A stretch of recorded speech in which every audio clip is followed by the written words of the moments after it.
We are at the food service division of CCSD. Have had an opportunity to see exactly how all the food gets prepared and then delivered to all the various schools around the district.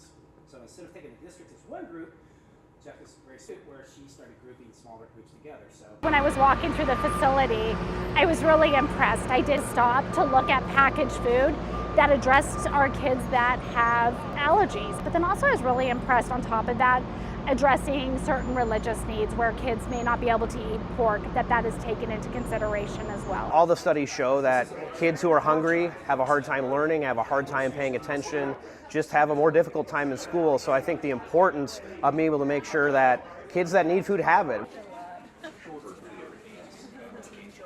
Kids to be able to even come and give the attention that they need to focus on their studies would have to not be sitting there worried about a grumbling, empty stomach. So I love the idea of what is happening out here and that we're putting together very intentionally nutritious meals for these students that need it and allowing them to focus then on their studies.